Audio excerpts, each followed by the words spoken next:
Hello, YouTube and internet at large. Whoa, I'm getting some autofocus on myself here. That was weird. This is Order of More Tires. We are Order of Tier. This man across from me over this Hangout on Air is Mike the Hammer K. Klodzinski, and I am the Game Mage. So welcome to our casual bi-weekly chat. If I had a fire, I could say fireside, but I don't. So so welcome welcome all. Fake fireplace and put it behind you. That man. So okay, let's jump right in. So I want to paint this wall, right? My plan is eventually, hopefully, to paint this wall chroma key green. So then we could literally put a fireplace back here. That'd be very nice. Of course, I'd have to like tilt the camera up a little bit so it doesn't get the baseboard, but or floorboard. But you know, whatever. That would be awesome. That's what I'm hoping to do. And, you know, that way when I do streaming and if and when I decide to put my face on stream, you know, I can do the cool cutout around me. So it's just my head in the chair behind me, plastered in front of like Resident Evil or something. I support this. Yeah, I think that'd be pretty cool. So, Mr. Hammer K, how have you been? I've been good, other than the last 10 or 15 minutes of trying to get this SH to work. Good grief. At some point, we're going to get this figured out, and it's not going to be a big deal. Yeah, yeah. Well, I mean, it's one of those things where, I mean, right now we're only doing it every other week, and so there's that. And this is only the third time we've done it. And I mean, I know we did one Hangout on Air previous to that, but it's like, it's still new to us, so you'll have to excuse our noobness, but we'll work through it. I have full confidence. Yes. So, what have you been up to lately, sir? Well, been playing Until Dawn. Oh, which, nice. Yes, which you ever so nicely gifted me for my day of birth. So yeah, that game is pretty awesome. I got first random thing. I got my first indie box in the mail. Oh, nice. A few days ago, Axiom Verge. I actually recorded an unboxing of this. I just randomly did it with my phone, so I haven't even watched any of the footage that I did to see if it's even worth editing. So if it is worth editing, then I might edit it and put it online. But yeah, there you go. But yeah, so that's a thing. Nice. But yeah, those are the highlights of my week. What about you? I've been doing a lot of Let's Play recording and re-recording. So, the big game that I'm trying to, you know, hack against right now, I'm playing 3 games. You know, I said before, Parasite Eve, Five Nights at Freddy's, and the Resident Evil HD remaster. And that's the one that I keep having to re-record. So that was my weekend, actually, that I recorded 3 videos is what came out of it, probably about 20 to 30 minutes each. But one of them I had to do twice because the microphone audio was just something happened on the machine, and like for the first 2 to 5 minutes it was fine, but then the rest of it was like some codec issue, and so like that got captured on the recording. So you know, it's like 25 minutes of that's what it's like. You barely hear anything that I was saying, so I'm like, man. I'm very aware of microphone issues. I guess I've passed those on to you. Yeah, it's like a internet transmitted disease of microphones. But so I re-recorded that, which was actually okay, the first one, because the original recording of my playthrough was like, I don't know what to do here, so let me just run around a bit until I figure it out. So I got to kind of have a little more optimized way of running around on the second go around. And the other one was like even worse because like it wasn't a technical issue at all. Yeah. What happened was there's this one part that's like new in the I'm assuming all of this stuff that's in this HD remaster was in the remake on GameCube, so I'm gonna speak like it was, but it's new in the remake. It's like a whole section. I mean, it's not huge. I mean, but it's a small, minor extra section that's just not in the original, and it ends in like this cabin where you get knocked out, and then you come to, and there's like this monster there. And so it's Resident Evil. It's a monster that's like not like just a zombie. So it's like, okay, this is a boss fight or a new boss fight or something. Yeah. And so I'm like, well, lucky for me, I brought my shotgun with. So let me whip that out and start firing, and kept firing and firing. By the way, this monster's name's Lisa. Oh. Yeah, because what are the odds on that? Right. There's like this little piece of information you could pick up. There's all kinds of like diaries and stuff strewn around all these games. And one of them you pick up in the cabin right when you get there. It's like it's almost unintelligible because it's written by like a kid. But it's like she's wanting her mom and stuff. But there's another one where it talks about the person who lives there, and her name's Lisa. So that's kind of funny. But anyway, so I'm just pumping this monster full of shotgun shells and unloading all that I have in my gun. I'm like, man, all right. So I reload, and she falls down, and all of this junk just starts squirting out of her. I'm like, all right, she's injured, right? That's the classic Resident Evil sign that the enemy is injured, that all this ooze just starts coming out of their body.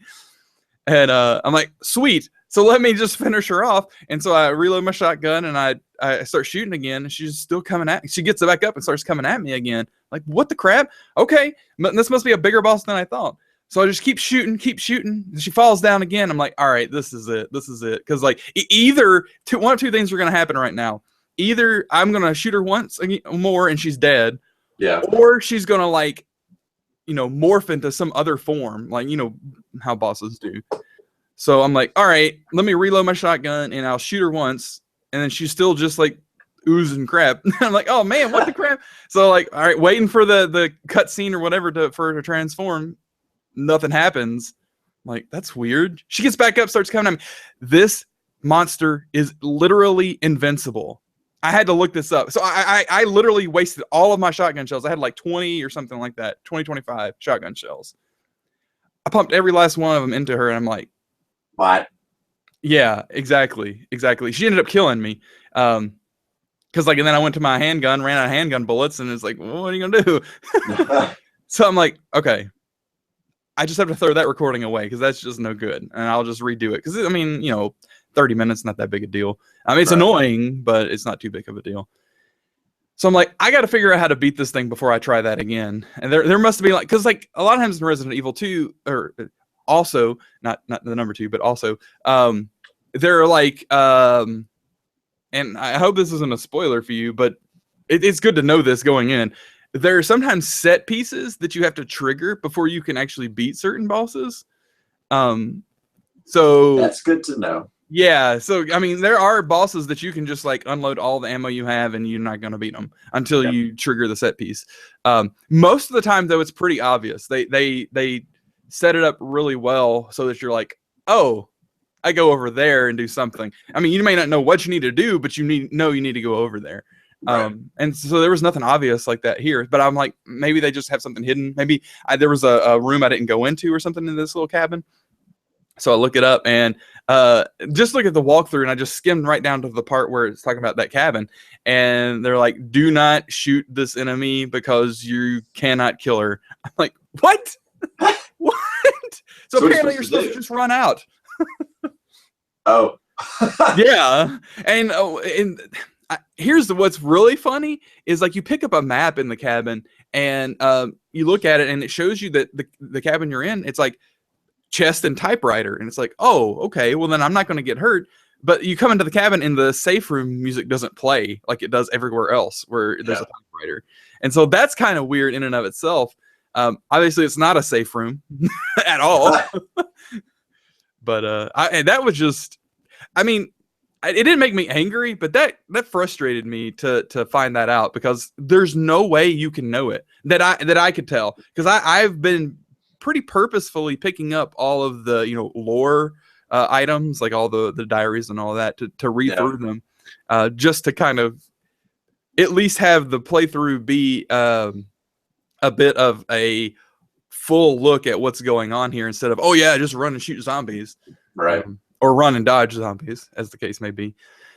And I did not see anything that was like, I figured there'd be like some like guard diary where he's like, oh man, they were attacked by this woman in chains, blah blah, this that and the other, and they couldn't kill her, they all died. I mean, I hope I don't ever get assigned duty there. Something as oblique as that to kind of hint that you can't do anything to this creature. But no, you're just supposed to guess or know. I don't know. That's lovely. Yeah. And here's what's really lovely too. Again, I hope this doesn't spoil anything, but it's not going to spoil anything plot wise. But a new mechanic in this game, and it's not like everywhere, but in certain places. Previously, when you would go from one room to another, zombies couldn't come into the room. They just never moved from room to room. And I'm sure that was mainly because of lack of computation power or memory, so that they didn't have to keep track of entities that weren't, in the vicinity of where you were. They could kind of, dump that out of memory, garbage collect that when you leave a room. Well, nah.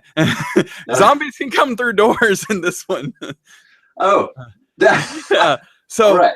So like even running out of that cabin, why would I, at this point, you've proven to me at least a few times in the game that I'm not safe even by leaving a room. Why would I assume that leaving the cabin would make me safe? Mm-hmm. I don't know. It's just frustrating, like I said. But I mean, interesting. It's just one of those kinds of games, I guess. But I have to say, man, this game, I love the first Resident Evil game on PlayStation. And I've played it several times. I still like it even now. But this game is so much better than that other one. And it's not just the graphics. It's the controls. It's just how things are presented. I don't know how to explain it. It's just a objectively, well, it's subjectively in my opinion, but I think you could make the argument that it's an objectively better game.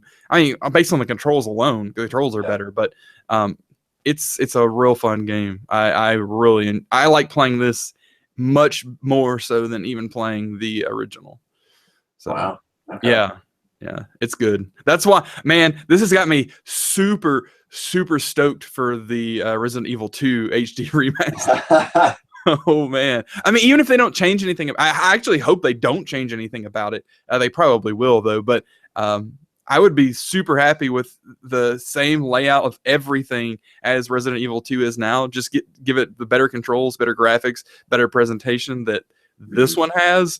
Oh man, I don't want to pre-order it just because, it could be buggy, because at least this one had the remake beforehand, to take code from. But day one, probably. I mean, just check out the reviews. If they don't say it's broken, I'm probably going to buy that day one based on my playing of this. So that's cool. Yeah, I hope that when I finish the first, or I hope I can finish the first one before the second one comes out. That's my goal. Yeah. I haven't heard anything about when it's going to be released, but I don't know either. But I do know that they have a release date on the Resident Evil 0 remake. That's going to be in January. Okay.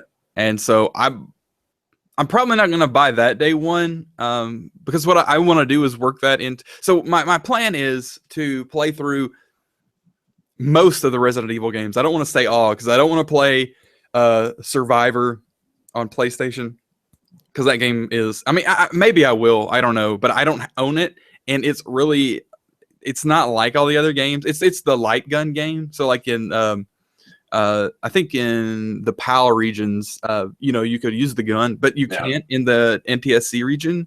I don't know what the story is there. So you just use the controller to move crosshair. And it's one of those kind of things. So that random tangent. Sure.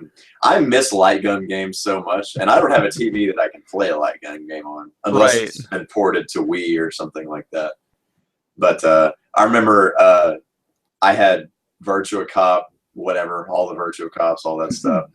And I actually got 2 light guns for Saturn, and so I was all BA, like dual wielding guns. I thought I was awesome. That is, used to spend hours just sitting there. Oh yeah. Oh. Oh man. So did what's the name of the game? Time Crisis. Did that ever come with a pedal like the arcade game? You know, I don't know. Because I was gonna say, you ever play Time Crisis, 2 guns and 2 pedals, just Yeah. like run it on the pedals? Right. I've only done that in an arcade where you just pay for entry and Yeah. you can do whatever you want. Yeah. Because that game freaking was like $1 a credit or something when you win it. Yeah. And that was crazy. Some stupid arcades had it like $1.50, $2, some crap like that. And it's like, man, it's a good game. It's a real good arcade game. But man, like, I love that game though. Our arcade here in town has that Time Crisis 2, I think. I think I've beaten it at least once, if not twice, because I have to play it every time I go. The thing is, like, my arm gets tired. Like, not my arm holding it up, but like pulling the trigger so much, like I get like kind of a cramp on the inside of my arm. It's crazy. Yeah. The only thing that I don't like about Time Crisis, and I mean, this is just me. I always use the trick where you know how you shoot off screen to reload in other games. You just cover it. You cover it and do this kind of deal where you're like, shoot, reload, covering, shoot, reload, covering. Right. You can't do that in Time Crisis. Yeah, but the thing is, though, I like the pedal in Time Crisis. That makes I love that mechanic. I think that's awesome. Yeah, it throws off my groove because I'm so used to doing this whole number that yeah, it's like you can't do that here. Oh man, this is getting way away from what I was talking about, but we're talking about light gun games. So we're supposed to get away from what we're talking about, dude. Lethal Enforcers, I love that game so much, dude. Did you ever play that? I don't think I've ever played that. Dude, really? Yeah. Oh man. I've seen it. I don't think I've ever played that. It's not a great game, but the bowling alley in the town where I grew up, or near where I grew up, it had it. And oh man, I used to play that a whole lot. It was just awesome. I don't know why it was so awesome, or I thought it was so awesome when I was a kid, because I've gone back and played it since, and I'm like, it's okay. Yeah. But man, I really liked that game when I was younger. Maybe it was because like you got like real kinds of guns, where most other games are really cartoony. Like, I mean, Virtual Cop, don't get me wrong, Virtual Cop's a great game and it's a whole lot of fun, but I mean, it's obviously cartoony. Oh yeah, because it has to be. Right.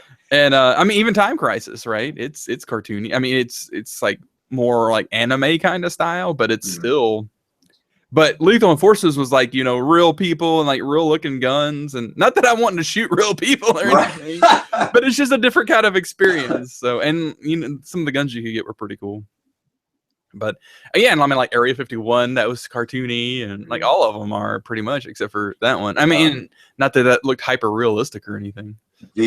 So there's a game called Die Hard Trilogy. Oh yeah. Saturn. I think it's for PlayStation 2 or PlayStation. Well, this is the second time we've done this. PlayStation TOO, and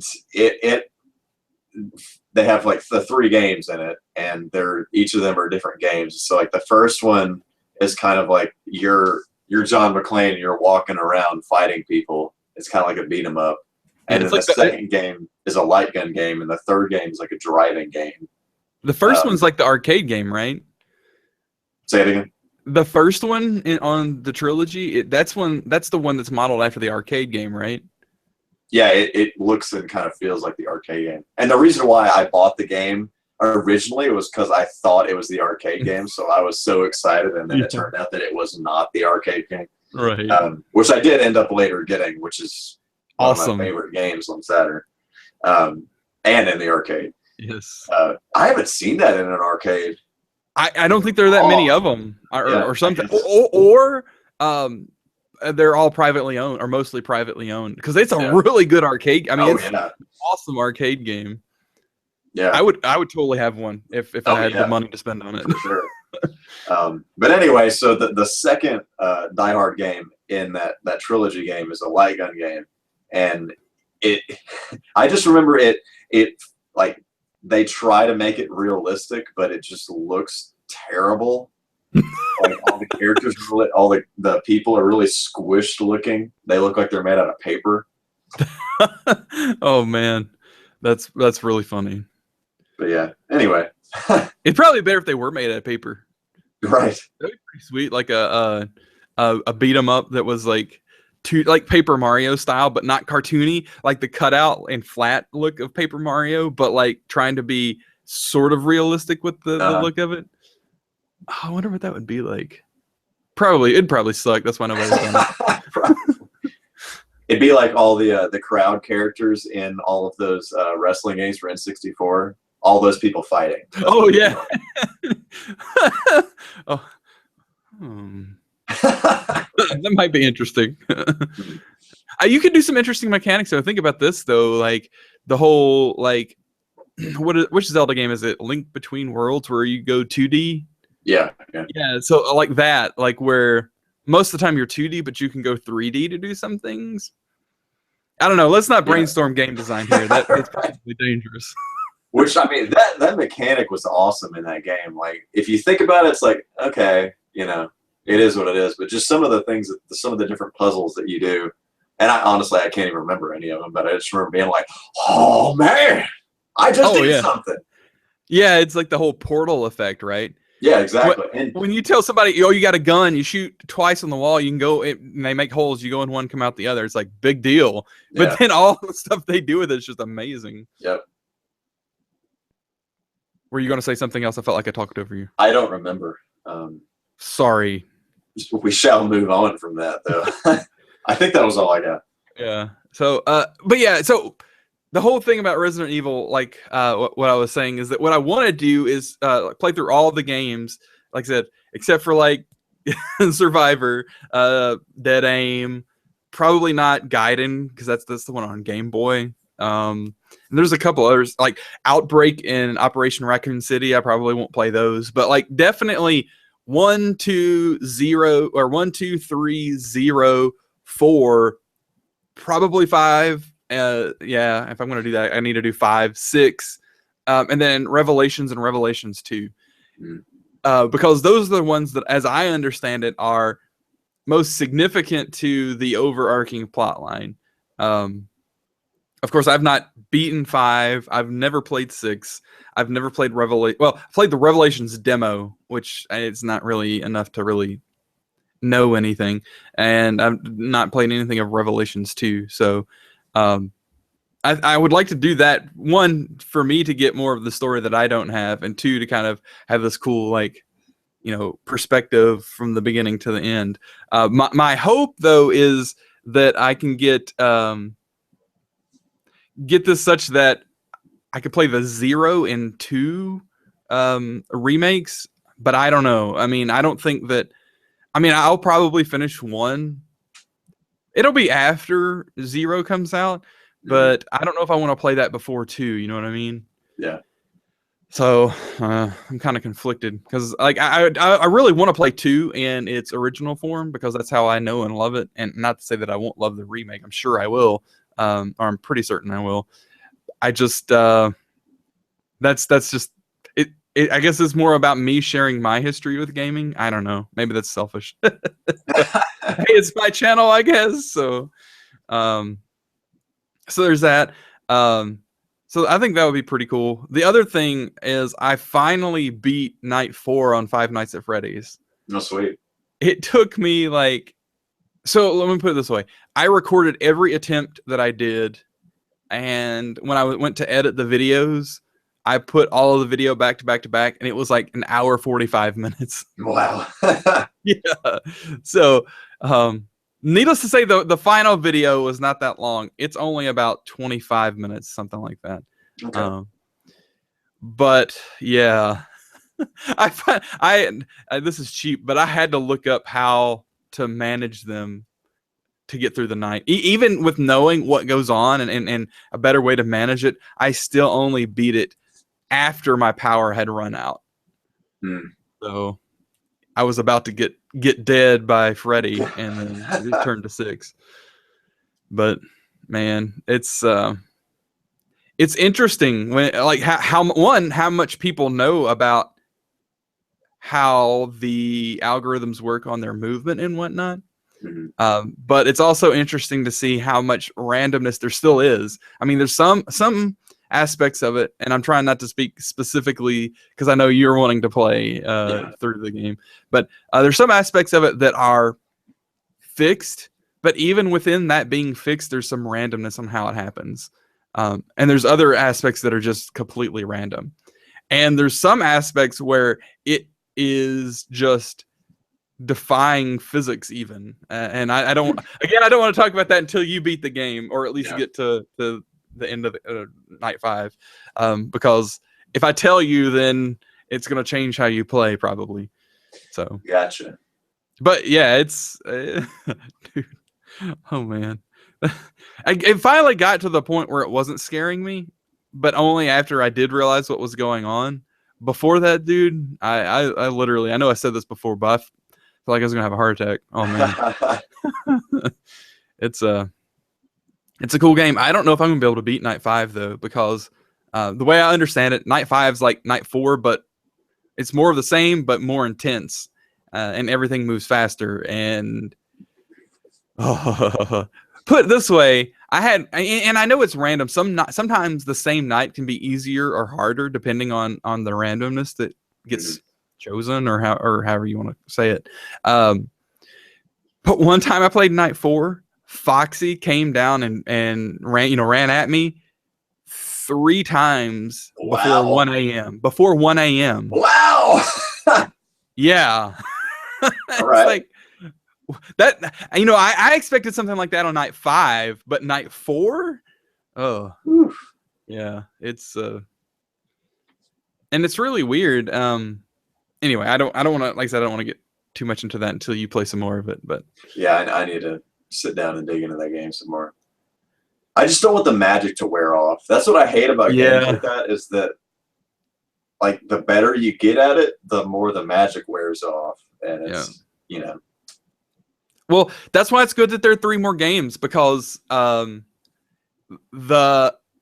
magic of the first one is different than the magic of the others, and it's one of those things where if I beat night 5, and hopefully win, I beat night 5, and if I move on to Five Nights at Freddy's 2, even night 1 of the second one, I'm gonna have zero confidence about it. The way that I had, if I went back and played night 1 of the first one, I would have a lot of confidence about. So I think that feeling will stick around until, at the very earliest, that you beat all 4 of them. Right. So, yeah. Did you pick up all 4 of them when they were on sale? No, I forgot, and then by the time I remembered, I went back and was like, "Well, all right. I guess I'll just wait for them to go on sale again." And they will, because he's coming out with Five Nights at Freddy's World, which is the RPG. Oh, I forgot about that. Yeah. Well, this is funny. I just found this out last night before. There's actually a Five Nights at Freddy's role-playing game already that a fan made. Really? I can't say its name, but it's called Five Nights at F-Boys. Of course it is. Yeah. What else would it be called? Right. I've actually heard of that. I thought somebody was just making fun of the game, but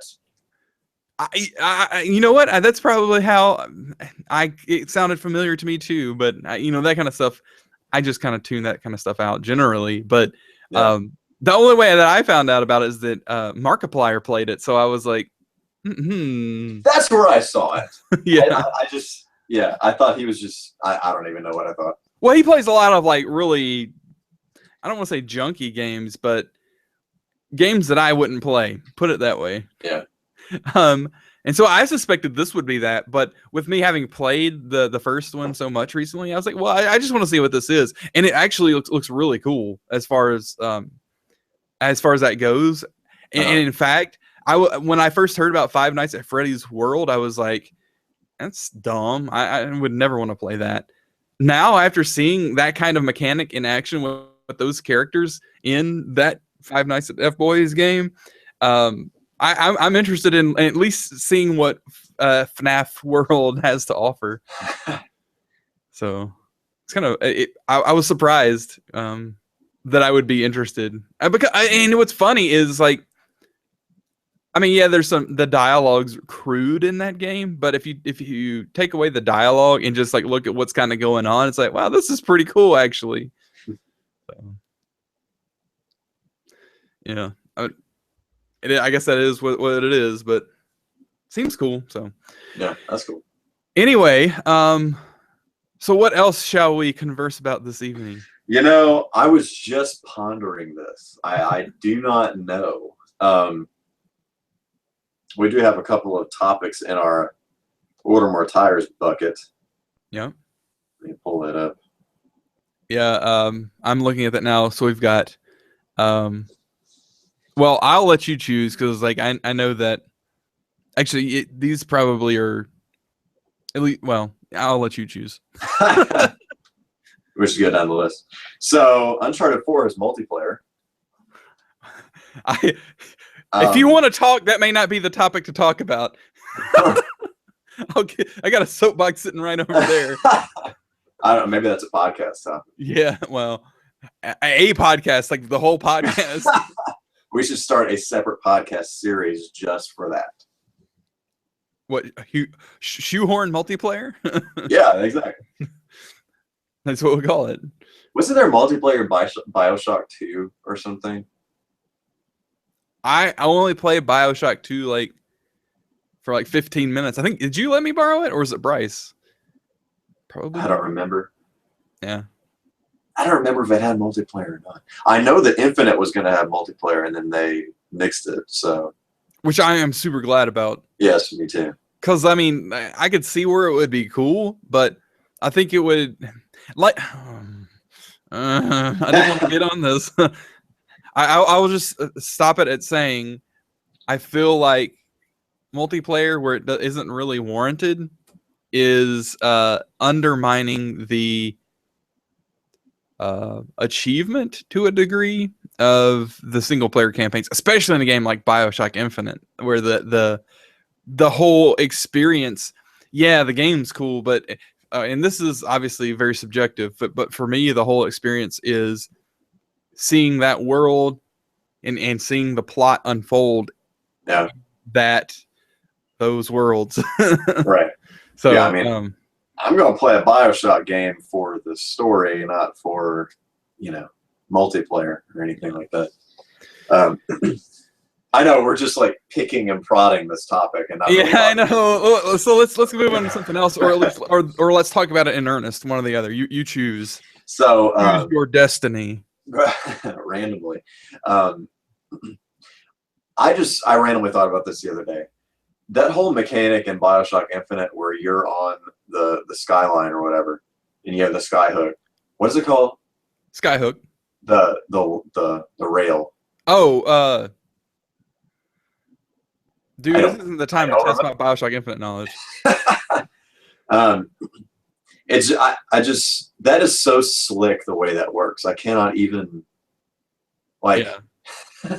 it's pretty flawless. I can't think of any critique of it. Mm-hmm. It's like it's easy to get on and off. It doesn't like really jerk when you get all on and off, other than things that seem like realistic physics, at least to some degree. Yeah. It's easy to shoot at enemies while you're on it. It's not like you're overly exposed to enemy fire when you're on it. Yeah, it's really cool, and switching from one rail to another, and all the extra kind of bonus attacks that you can do. Mm-hmm. It's really cool. It is so well done. Yeah, I mean, it was funny because when they showed the initial demo of that, it was not a thing yet. It did not exist, and then everyone was like super hyped about it. Yeah. And then they were like, "Wait, well, crap. Okay, we have to like actually make that work now." But I think they definitely delivered. Oh, no doubt. I mean, it's hard for me to say this because I really love pretty much everything about the original BioShock. Yeah. I mean, I like this isn't the time to really go into critique about BioShock, but BioShock Infinite is, in any measure, in my opinion, in any measure you can look at it, a better game than BioShock. I agree, and I hate saying it. Makes me cringe to say that because BioShock's such an awesome game to begin with. Yeah. Yeah. It's just, but it is, and you go back and play them both. it's not really fair, right? Because Infinite was made so much more recently, and I don't want to say that BioShock is showing its age. It's not, but you can tell that it's an older game mechanically playing it versus Infinite. But yeah, I mean, Infinite is definitely top 5, if not top 3 for me.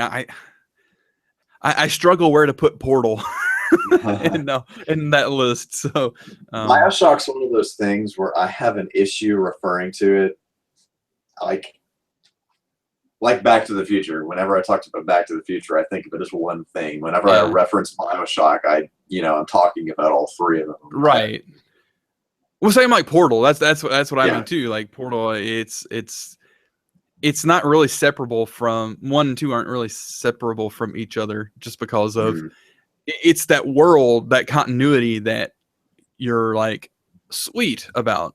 Right. So did you ever play the BioShock 2 DLC, Minerva's Den? I've never even played BioShock 2, the original, so okay. I played it for like 15 minutes, but not much. If there's ever a Steam deal or something, you should get it and play the DLC. The second one, it plays better than the first one, but obviously the first one is better. But the DLC for the second one, I think it was like maybe 5 hours long or something like that. But that's not bad. But it's a really good story. It's kind of like its own thing. So that's cool. I should check that out then. Yep. Did I tell you about this? I think we probably talked about it on a podcast before that I watched a speed run of BioShock. Oh, yeah. Where the guy just jumps over an event trigger so he can skip a whole section of the game. It's like, oh, man. Well, like, how do you figure that out? And then doing it, figure out that you can do it. It's just, man. I'm telling you, dude, speedrunners are some... Dude, that is another level. That is an absolute... I could never do that. The problem with me is I would love to do it, but I'm like you. I could never do it because I'd rather spend my time playing some other games. I guess exactly. That's exactly how I am on that. Yeah. I mean, in the like 200 hours that I could put into this 10-hour long game, I could have played. I don't even know how many other games. Right. So, well, I mean, but man, those guys are legit. I have extreme respect for any speedrunners. And especially there's this. So I've been watching a lot of Resident Evil speedruns recently, like all the games. Well, most of the games, some of the games. Anyway, but there's this one guy who does like so many different games. Like he speedruns so many different ones. He goes by Carcinogen, and like I guess he was at the the Awesome Games Done Quick and like Summer Games Done Quick and all that. No, I don't think I've seen that. It's hosted on YouTube, at least by Speed Demo Archives. Uh-huh. And so it's like this convention that they do every year where they try to raise money for different research organizations. Like they do Prevent Cancer Foundation. They did an organization that worked with autism before, a lot of different stuff. And so that's really cool. So they stream the whole thing, and while they do it, they take donations for having certain people do certain feats. Like if they're going to speed run a game, like they would normally speed run it on normal, but they will say, well, if we can raise $1,000, we'll speed run it on hard or very hard. Okay. Or there's this like completely optional, really hard side quest in this game. If you raise $1,000, we'll do that hard side quest, that sort of thing. So it's really cool. It's for a real good cause. And afterwards, they put all their stuff up on YouTube. And so they've been doing this since 2010, something like that. And this guy Carcinogen, he's been doing speed running at this thing every year since then. And the first one, I guess, was in some dude's basement, just like in his game room in his basement. But like now they're in like really big hotels and big ballrooms where they just have rows and rows and rows of seats set up. Where, like, Oh, that's awesome. Yeah. I really want to go to one of these things one day. I think that would be really incredible to do. But we should play a concert there. That would be amazing. Oh man, I bet we could figure out a way to do that. But yeah, we should see if we can do that. That's the kind of stuff we need to latch onto, man. No doubt. But this dude, like, the first time I saw him speedrun something, I was looking at the Resident Evil 2 speedruns, and then I was like, well, that's cool. Let me watch somebody do Resident Evil 3, because in my mind, Resident Evil 3 is a shorter game. Apparently it's not, at least if you compare like only one of the scenarios in Resident Evil 2 to Resident Evil 3. It just for some reason felt shorter to me. In retrospect, I know why now, and that's because it took me forever to really figure out how to do Resident Evil 2, because that was back when I never used the internet wasn't a huge thing back then, but I never used the internet to cheat. I never used any guides or anything. I tried to figure everything out on my own. Yeah. And then when it came to Resident Evil 3, I was better at doing that in games, and especially in Resident Evil style games. And so, like, I beat the game faster. But anyway, he was the one who did the Resident Evil 3 speedrun, which is a really hard game to speedrun because there's lots of like boss fights in really narrow passages, and it's just it's insane. And the speed run that so there's this enemy. So Resident Evil 3 is called Resident Evil 3 Nemesis, and there's an enemy that's like basically stalking you the whole game called Nemesis, and like he shows up 10 times during the game, and of course he's the thing you have to beat at the end of the game. But every time he shows up, generally you can run away from him, so you can choose to either fight him or run away. The good thing about fighting him is he drops, really nice items each time. But it's really hard to beat him every time. Yeah. This dude speed ran this game. Whenever you do a speed run, you have to say what kind of percent you're doing. If you're doing like 100% or just normal percent. They call it. This is funny, but it's like this one was called Nemesis percent, and so that means that like every time Nemesis showed up, you had to beat him, including at really close to the beginning of the game when you have like no weapons almost. And this dude did it and beat this game like 3 to 4 times as fast as I've ever beaten this game. Wow. And it's like, holy crap. If he hadn't have done that, he probably could have shaved, I don't know, maybe 20 minutes off of his time, 15 minutes, something like that. And it's like, this guy, so he speed runs Resident Evil 2, speed runs Resident Evil 3. And then like later I'm like, I'd like to watch a speed run of the first one, and I looked it up, and I was wanting to look for the original one, but this guy speed ran the remake on GameCube. And I'm like, this dude's doing all the games. What the crap? It's like, I can understand like if getting one game that you're just like, yeah, this is my game, and I speed run this over and over and over. But this dude does like a whole series. It's crazy. And what's really funny is he's playing the remake on GameCube, but he's playing it with a PS2 controller with an adapter so that he can use the PS2 controller on GameCube. That's cool. He's so used to using the not PS2, the PlayStation controller. So anyway, it was crazy to watch this guy. It's just, man, super huge respect for that dude. Yeah, that's cool. And then also super huge respect for the dude who beat Boy and His Blob in like 2.5 minutes, 3 minutes, something like that. Really?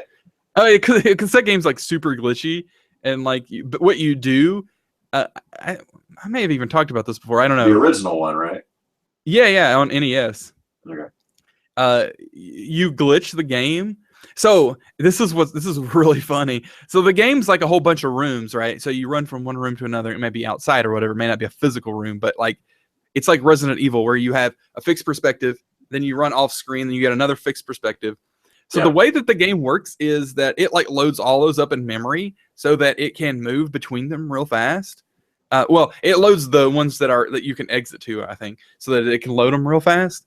Well, the way that it does it is it actually loads ones that you can't get to, or you're not supposed to get to. I guess they laid it out like in a grid, and so like if you're in one position, it loads all the rooms around it, like so the top, bottom, right, and left. So here's what's really funny is like the end credits of the game are the rooms too. So like all they are extra rooms that have text on it. So whenever you beat the game, it just moves your character from the where you, I guess it's a boss at the end or whatever, to the room where it's got the first credits. and then halfway through the credit sequence, it moves you to the room with like the second credits, something like That's that. pretty cool. Yeah, and so what the guy does is he runs real fast over to the room that's above the credit roll room and glitches down into the credit roll room. And then when he tries to move from the credit room back into the last room of the game, it automatically moves him into the credit room, so he beats the game. Wow. It's so ridiculous. On an NES game, I understand people, they have the ROM and then they hack it and take a look at what's in there. But Yeah. it's just so funny when stuff like that happens, that there's just these weird exploits that you wonder if anybody ever thought about it when they were programming it. Like, if somebody got here, nobody can get here. We're control. It's like scrubbing inputs for like SQL injection, right? Oh, the field's fine. It's just an integer. Nobody's gonna do anything to it. It's like, you got to think about stuff. People use things exactly in ways you don't intend to. So that's exactly right. Yeah. So anyway, I really got tickled when I found out that that's how this, because like. The cool thing about all these speed demo archive videos, especially the ones that like Awesome Games Done Quick, is that like in the title on YouTube, they'll have like the time it takes to beat. And so one day I was just looking through and just trying to find a real short one to watch. And that's when I found that Boy and His Blob. I was like, 3 minutes? I'm like, what? I mean, I know that there are NES, you could beat like Mario in like 12 minutes. You can beat all these games like in like 10 to 15 minutes, but beating something in less than 5 minutes is pretty crazy. And so it's just funny to see how like he didn't really do anything, just glitch himself to the end of the game, basically. That's pretty cool. Yeah, I used to love that game when I was a kid. I have never played it. Really? Yeah. It's pretty cool. Apparently the Wii one is pretty good. So is that like a remake, or is it like just another game in the series? I don't know. I mean, at that point, I get it's just pretty much a reimagination of the original one. Yeah. Yeah. Well, I mean that's cool. So does it use motion controls, or is it just like you turn the remote sideways? I don't know. I honestly know nothing about it other than I've heard that it's good. Oh, okay. Well, that's a thing. I'm not sure if it's uncommon or not. Let me see. Yeah, because we're ordering more tires, I can do stuff like this live. You say that like we don't do that when we're doing the podcast. We do it more, not so obvious. We speak about us doing it here. Right. Honestly, it costs about as much as the cart does. So it's about $10. That's crazy. Wow.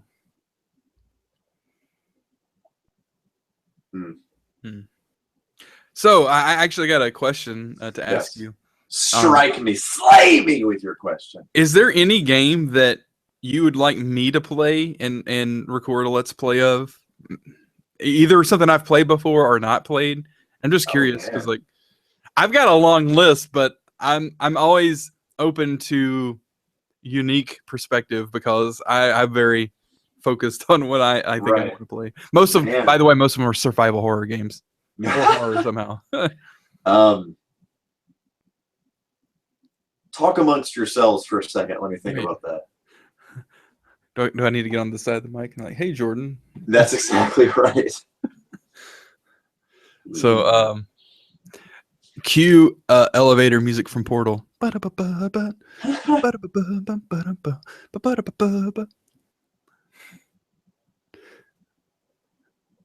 So, I might have to come back to that one. That's a very good question.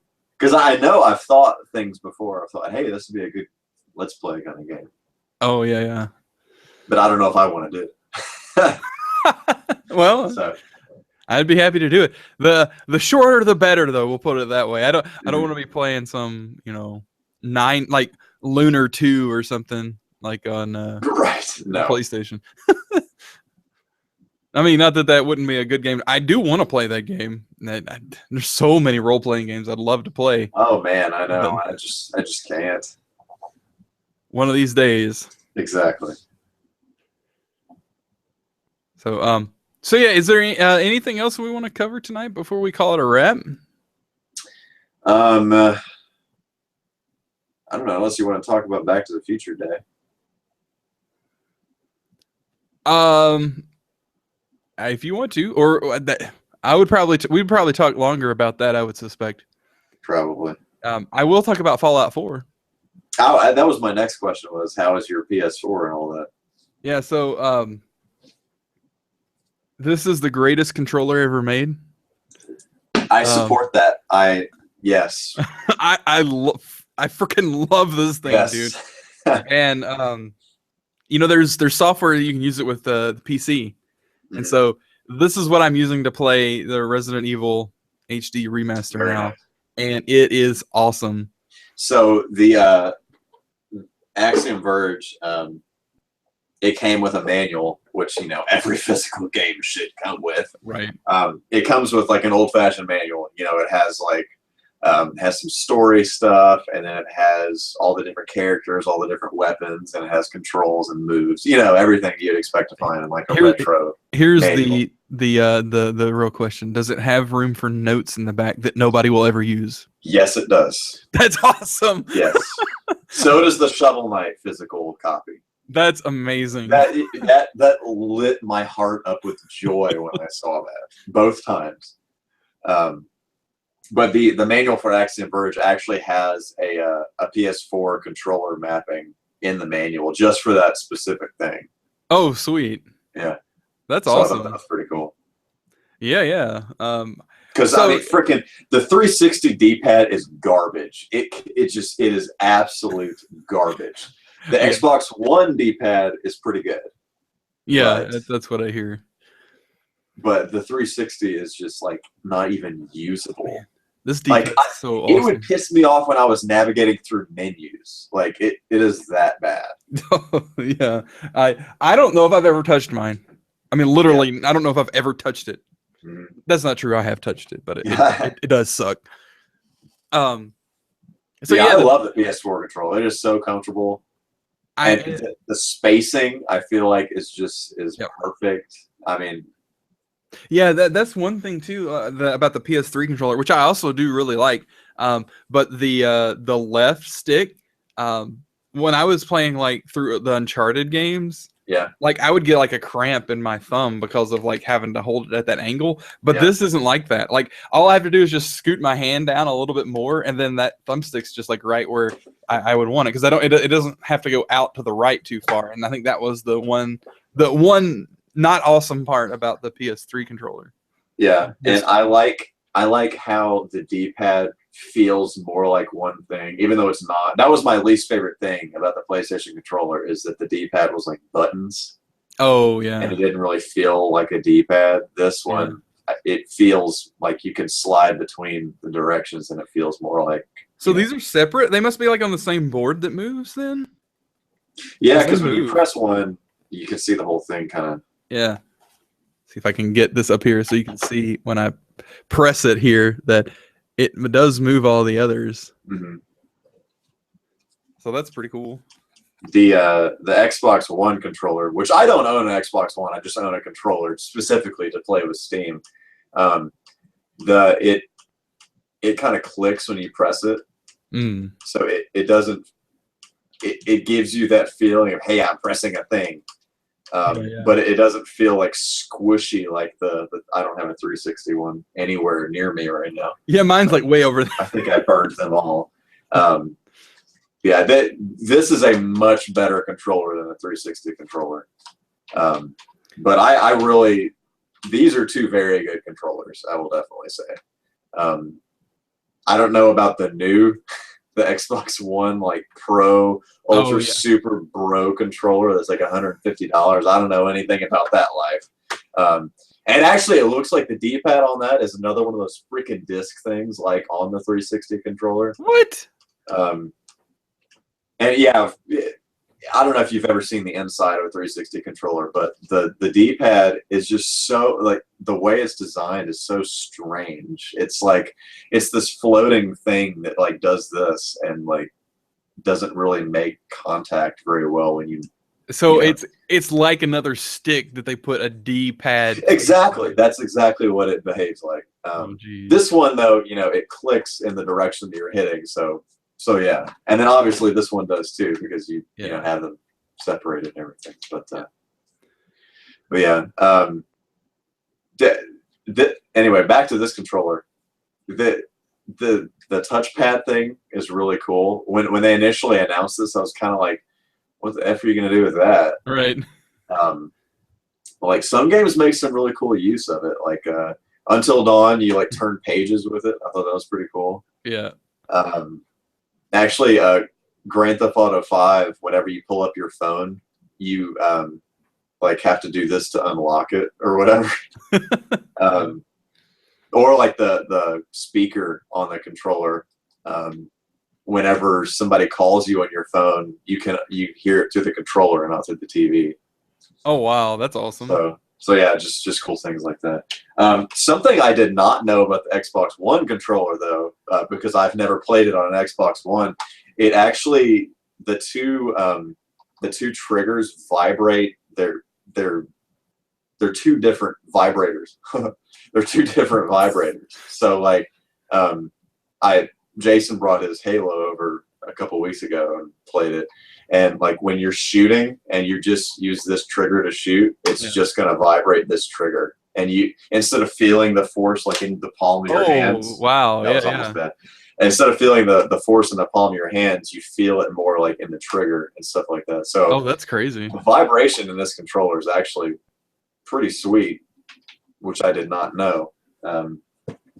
It freaked me out at first. It's like, what's this thing doing to me? This black magic controller. Yeah, I can imagine that if I didn't know that and I pulled the trigger, my reflex would be like to throw the controller. Yeah, it feels very strange. But once you expect it, it's like, okay, that's a pretty cool effect. So that is something cool that the Xbox One controller has that the PS4 controller does not. But isn't that strange? Like the evolution of Xbox controllers, how like the very first Xbox controller was absolute garbage. Oh and man. Then, like unmitigated 100% trash garbage. Yes. And then they came out with the S model, right? Yeah. That's the smaller one that was a little bit better. Which is actually really funny. So the 360 controller, I have no idea if this is actually what happened, but there was a Logitech wireless Xbox controller. And it looks exactly like a 360 controller. Oh, really? For the original, or not exactly like it, but I mean, it has that same kind of layout and the way it feels and everything. Sure. More in this kind of layout. Uh-oh. Did I lose you? Oh, maybe you did lose me. Let me repeat what I said. Yeah. It feels more like this or like this, the PS4 controller, instead of like you're holding a giant donut or something.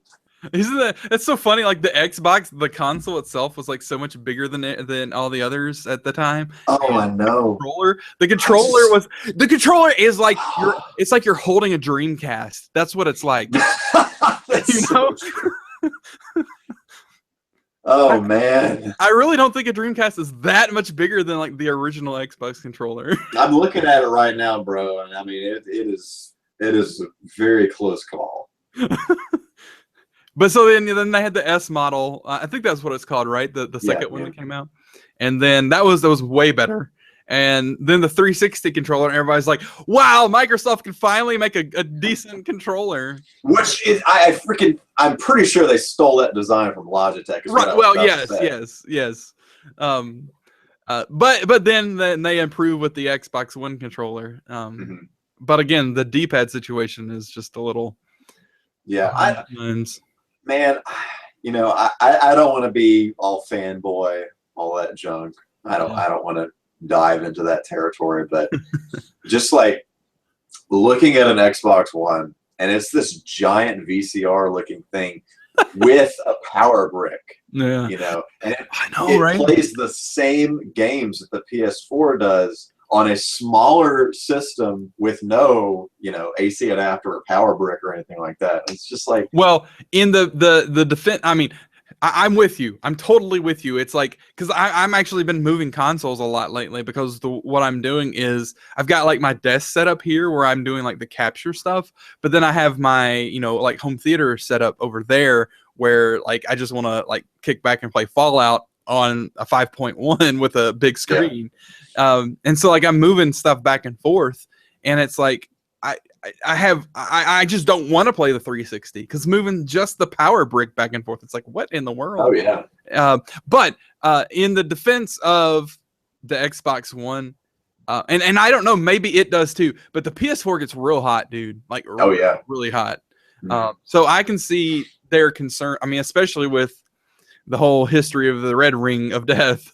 Oh yeah, I'm sure that was like top priority for them. Right. So I can see still wanting that external power supply, but it's like, man, I go back to this. If you're not a Halo fan, I don't know why somebody would really want an Xbox One. It's just, and I don't mean, and I'm with you. I don't want to be a fanboy of PlayStation, although I seem to be becoming more of one by the day. Right. And I mean, I never thought, however long ago that was, 20 years ago, I would have never thought that I would be, I would ever own a PlayStation. Crazy. Yeah. But, right. Yeah. And I don't know, it was very interesting. Last generation of consoles, I started off with an Xbox 360. And, last generation was like 10, 11 years long. Like it felt like it went on forever. Yeah. And like I started off with a 360 and then, went 5 years or so and then got a PS3 and then went 5 years or so. And so I feel it's a very strange feeling, like staying in the same generation, but just like switching main consoles halfway through.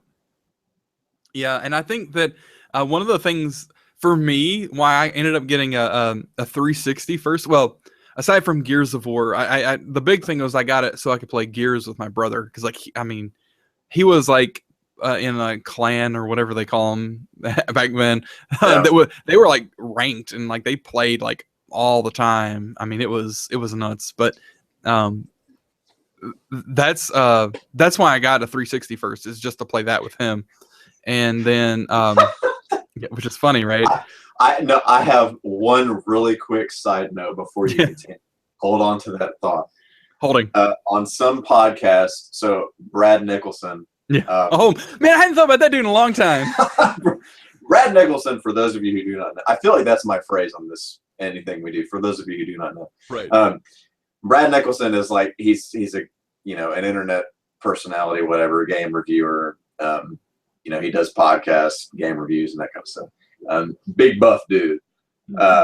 He says that his first experience with Xbox 360 was he got not Modern Warfare, not Call of Duty Modern Warfare, but I guess it was Call of Duty 3. Oh yeah. It launched with 360. Yeah, that was the launch title. Yep. He got it. The first thing he did was enter a game. Immediately when the game loaded, he hit the wrong button and threw a grenade and blew everyone on his team. That was his first experience with the new Xbox Live. That's awesome. He always tells the funniest stories about getting online and doing something stupid. Like he would play, like I guess it was Battlefield. I guess it was Battlefield. He would he'd get like he'd spawn like a helicopter. I've never played any of the new Battlefield, so I don't even know how it works. But he would get in a helicopter and someone pilots a helicopter and then the rest of your team piles on, and then you fly somewhere, and then they would all pile on. He'd lift off and be like, wait, how do you fly this thing? And then and then just kill everyone. Man, that's hilarious. But that brings me to something that we need to talk about on the podcast or something sometime. I don't think now's the time, but the whole like multiplayer culture. Yes. And I don't mean just like, the whole stereotype of the 12-year-old kid screaming in insane vulgarities that we dare not repeat.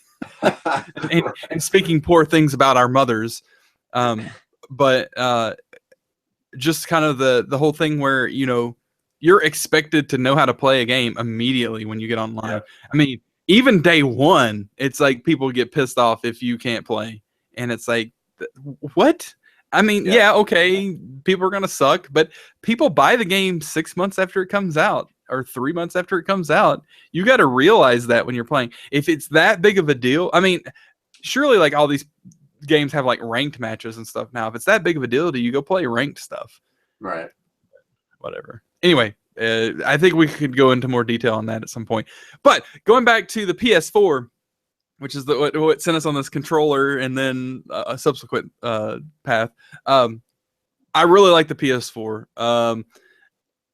I'm trying to temper my opinion of it with I just got it, right? And that's always whenever you get a console, it's like, man, it's awesome. Yeah, it's the most difficult thing ever. Like with Transformers Devastation, especially with that, I was blinded by nostalgia. Yeah. Which, I mean, I still think it's a fantastic game, but initially, I mean, I don't know. I haven't asked Anna, but when I first started playing it, I'm pretty sure every 30 seconds or so I'd be like, oh my God! Ah! I would just be screaming at the stupidest thing that just happened in the game because it just blew my nostalgia face off. That's awesome. But anyway. But yeah, I really like the console. I love the controller. I like the design on it. Like that's the thing that gets me is that it's not that the Xbox One's bigger and it looks clunkier and it looks like it's from the 80s. What's interesting about the PS4 is it looks like somebody in the 80s designed something for the future. Yeah. And I mean, I love it. Yeah. What I really like is that it's not glossy. That's awesome, right? Because I hate fingerprints on stuff. But and you could change the like, not the face plate, but like the part on the top left. Oh yeah, really? Yeah, I did not know that. Yeah, and I didn't know that until a few months ago. So do they like sell like aftermarket ones, or is it only like special? Yeah. I don't know where you get them because I've never seen them in a store or anything. I mean, they have like branded ones for different games and stuff like that. Sure. But yeah, like I went like a year and a half and I didn't know you could change that. I went a year and a half without a faceplate on my 360 because I thought I'd lost it, and I actually found it like a couple months ago or something. But yeah, so I really like the PS4. Dude, okay, so I had this is gonna make me sound bad, but I had pretty low expectations for Fallout 4. Only because I played, like an hour or so into Fallout 3, and it really turned me off. Like I've spoken about this before, how brown everything was and just muted colors and just like meh. And it just wasn't fun for me. I think part of the deal back then too was that I was like more into the fantasy thing. So I mean, not that I'm not now. I mean, I love Skyrim, but I'd been playing Oblivion. Pretty sure Oblivion was before Fallout 3, right? It was either way. I played Oblivion before I played Fallout 3. I know that much. So, that was kind of my perspective on a Bethesda game, was that I was just thinking that I was going to get Oblivion with guns, and that's not really what it was, like, at all. And so it kind of soured me, and I just didn't really care to play much more of it. That's really funny that you would say that, because that's why I feel like I got turned off of Fallout 3, is because I started playing it and I didn't think about that. And then, it was like its own thing for a long time. Yeah. And then all of a sudden it started feeling like Oblivion with guns. And I was like, ugh. It maybe for me, it was more of a, well, so let me couch what I said in the sense that, when I played Oblivion, to me, the first few quest lines before you realize that you're just going into all these Oblivion gates to shut them, felt like a really good cohesive narrative. And then it kind of fell apart because it got a little redundant. Yeah. I thought that I was going to get that a good cohesive narrative about a post-nuclear apocalyptic world, and maybe that is there. It could be just a failure of me not paying close enough attention to what's going on. I think it may be it, because I pay a lot closer attention to the games that I play now, the things that characters say and the things that you can read around the world. So that's very likely it. But it wasn't shoved in my face as much as it is with Oblivion. Right. And so maybe that was just my misreading it. But either way, Fallout 4 is awesome, dude. It sucks because it's so awesome. It doesn't suck at all. It's one of those games where if I'm going to play it, I need to be darn sure that I got the next 2 hours free, because it's hard to stop playing that game once you really get into it. And I can't even tell you why, because it's got a big open world like a lot of games do. Yeah. It's got combat. I like the VATS. That's pretty cool. The targeting system. I know that's not new to Fallout 4, but it's pretty new to me because I didn't really use it that much in 3 in the little bit of time that I was playing. And perhaps if I had it, I would have liked 3 a little bit better. I thought that was really cool in 3. Yeah. It's cool. What's really cool too is it's like it's a trade-off, right? Should I use that, or should I just try to rapid fire kill them just by shooting? Yeah. And I really like how it builds in like action points and your usage of VATS and whatnot. Once I saw all that working together in the system, it was like, wow, this was really cool and really fun. And the presentation of where you are at the beginning of the game, I don't want to really speak into anything specific, although you've probably seen most of it if you've looked at any kind of trailers or any kind of media about it. It's a much more relevant world, it seems, to you as a character than Fallout 3 did. Fallout 3, I felt like I was just kind of parachuted into the middle of this world that was already existing, and it was nothing about me or my story. It was just I happened to be here after all this happened. That's cool. But this game seems much more. I mean, I know the third one you're going looking for your father, but this one, just because of how it was presented, at least, feels much more personal. And I think that has to do with, and I'm sure you've seen this, that you actually get to see the world before the detonation of the nuclear bombs. Yeah. And it's a real small thing to do that, but that really tied it much more to me and my experience and just how I feel about the game than Fallout 3, where you're born in the vault and you're raised there and you just go out. It makes a lot more, and in retrospect, I understand why the other Fallout games you have to have been born in the vault, right, and go out. That makes total sense, especially with how they present Fallout 4. But I don't know, it's much more interesting to me to see that transition, not only to the world but also my character. It seemed okay. So in Fallout 3 and even in Fallout, your character doesn't really seem to be overwhelmed or really super phased by what's going on, because you lived inside of a vault. You don't know what it's on the outside. But in 4, you have lived on the outside before, and so your character is gets a bigger impact, I think, from what's going on in the world, and that comes across in the game. At least it did to me. And again, I read stuff into every little thing, so that may just be my reading of it.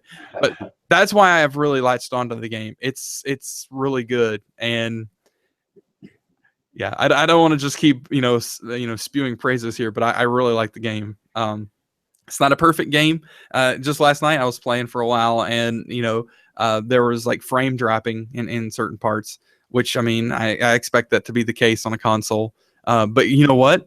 It took me a second to realize it happened, it's not like most of the time, you know, when you're playing a game, you notice that kind of stuff immediately. It didn't negatively affect anything going on, and I was having so much fun that it didn't even faze me. I was like, oh, that happened. Okay, well, whatever. Right. So to me, that speaks very highly of the game, that it's that enjoyable, that doesn't affect me in any sort of way. So I'm glad I got on a console too. I know there'd be way more things you could do if it were on a PC, mods and whatnot. Of course, I don't really. I like getting the real experience of the game first, but I just it's good stuff, man. If you want to play a role playing game, I would suggest Fallout 4. It's on my list. I'm probably not going to buy it until I have, you know, run through a few of the other games that I need to play. Well, all I can tell you is that it's going to continue to become a better deal from here on out. And exactly. It's a great deal right now. It is worth $60. Oh, IMO. And this is me in the honeymoon phase of the game, I'm sure. But I really think that it's totally worth full price. That's good. That's cool. Yeah, I will probably, by the time I get around to playing it, I hope it'll be like maybe $30 or something, and then I'll really feel super excited about it. So totally, or you pay $60 and get like some DLC with it or something. Yeah, or that.